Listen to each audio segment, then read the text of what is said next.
So you don't know whether to include your whole company in the ISMS scope or only part of it. You don't know how to write this ISMS scope template. So in this video today, I'll show you what are the steps in defining the ISMS scope, also how to structure this ISMS scope document, and I'll also show you how to include these cloud assets that you're using within your ISMS scope. And finally, I'll show you how to fill out the ISMS statement template using ISO 27001 software. So after watching this video, you'll have a clear idea on what is the optimal, let's say, scope for your particular case for your company, so not too big and not too small. And I'll also explain this whole topic in an easy to understand language so that it's very suitable for people who are doing the ISMS scope for the first time. And to learn more about ISO 27001, please subscribe to my channel, YouTube channel, by clicking this button below. So what does this setting the ISMS scope really mean? So setting the scope means that you have to define in which part of your company will you focus on protecting your information within your information security management system. And typically a rule of the thumb is that for smaller companies, let's say up to 50 employees, you should normally include your whole company in the scope. Whereas for larger companies than that, you will typically have, let's say, a scope set only for one part of your company. So let's say that you are a large pharmaceutical company of, let's say, 5,000 employees. Typically, you will not set the scope for your whole company, at least not for the beginning. You will only want to focus on one part of your company. And how would you determine whether actually to focus on what is really the let's say, the part where you have to focus the most? You actually have to analyze where is your most sensitive information placed. So in a case of a pharmaceutical company, this might be, let's say, the research and development department, where they have all these new formulas for new, let's say, treatments and so on. So it might make sense for such a company to define the ISMS scope only for the R&D department, at least in the beginning. You might also decide to include several of your, let's say, offices within your scope. For example, let's say that you have several branch offices as a bank.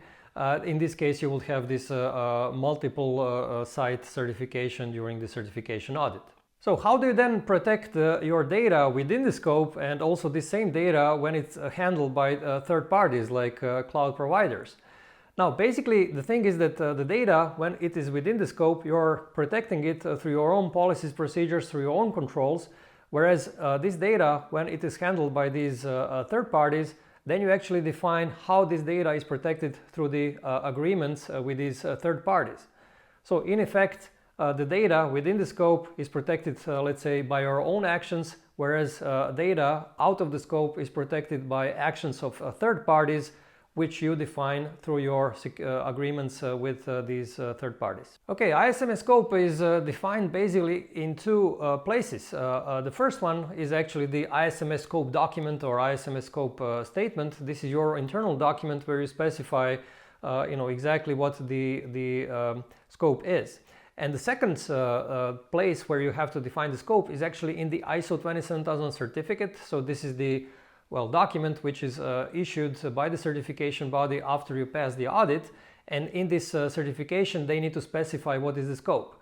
Now, in this certification document, the scope is very briefly described, maybe half a sentence, whereas the ISMS scope document is usually 1 or 2 pages long. Okay, in this ISMS scope document, you should basically define 3 things. So the location where this scope is, second thing is the processes, and third, actually the most important part, are which departments are included in the scope. This is usually how the scope is determined. Now, it is not acceptable to determine the scope in terms of, let's say, products or technology. So if you have an online product, then you cannot build your scope around it, nor if you have some specific type of, let's say, server, you cannot also build the scope around it.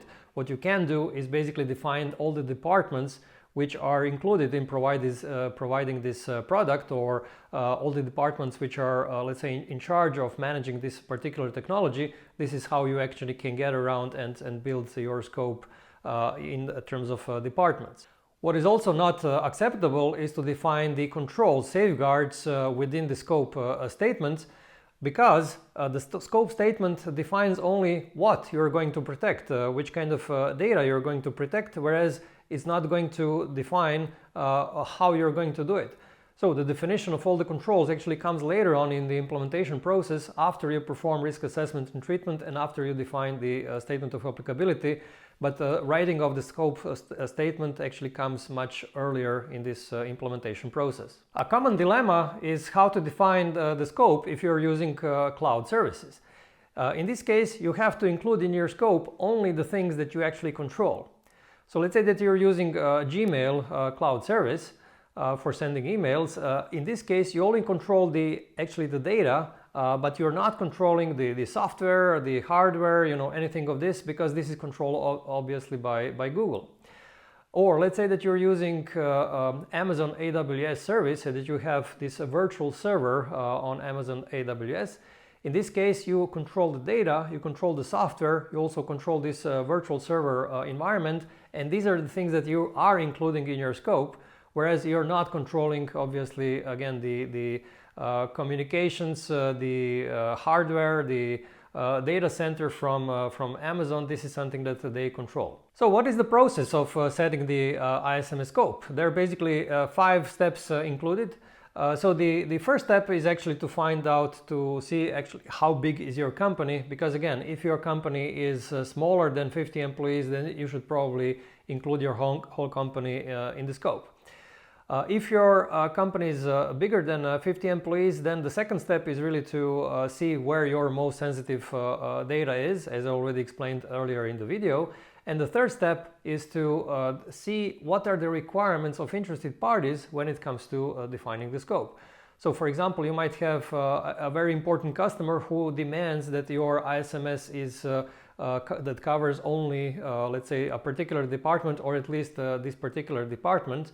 You might also have regulations like GDPR, which require you to protect the personal data. So you would have to actually focus on part of your company that process personal data. The fourth step is to analyze the dependencies between the elements of your company that are in the scope and those that are outside of the scope. And for example, this R&D department might find out that it's heavily dependent on the IT department within the company. And then the fifth step is to analyze if these interfaces between the elements within the scope and outside of the scope are clear enough. So for example, if this interface between this R&D department and the IT department is clear, so they have separate offices, they have separate networks, the access to their systems is pretty separate, then this is clear enough so that so that you can actually keep the IT department outside of the scope. On the other hand, if you have a situation where actually 2 departments are sitting in the same office, they're sharing the same network, they're having the access to the same systems, and if you try to keep one one department outside of the scope and the second one in the scope, it's going to be very hard because there are no clear interfaces between them. Okay, I'll show you now ISO 27000 scope statement example and how to fill out this template using Conformio software. Okay, Conformio has this built-in templates for every document, including the ISMS scope document, and basically what you have to do is fill out what is specific for your company. So actually I'll just show you how this template looks like. It's a rather short one because the document doesn't really need to be any longer. And you simply have to click next here, and then it shows you, actually let's go with the previous one. So here you have to insert one or more specific types of employees who must have the access to this document. And then you can say, okay, you want all IT employees. And if you noticed, this text is already inserted directly into this text of the document. You click next. So the next question is really which kind of business processes are included. So instead of having, let's say, all organizational units, you can say or processes, services, you can say this is only for, let's say, software development. Okay, software development and customer support. Okay, then you move on to the next, the following organizational units. You can say this is, let's say, IT department. and then you move on to the next, the following locations, and then you specify simply, you know, your address. So this would be, let's say, street XYZ, you know, city, country, these kind of things. You move on next, and then you can say what are the exclusions. You can see say that, for example, you are excluding all home offices used by remote workers. So basically, are not directly controlling their home offices. And basically this is it. Then you simply click next. You will go to properties, define who needs to receive this document, and then send it for review, and then it's being published in the form of the PDF. And of course it also automatically includes the your company name and your logo within the document. Okay, hope this was helpful, and to sign up for a free trial of Conformio, you can use this link here, and you can also, of course, fill out this template yourself and go through other implementation steps.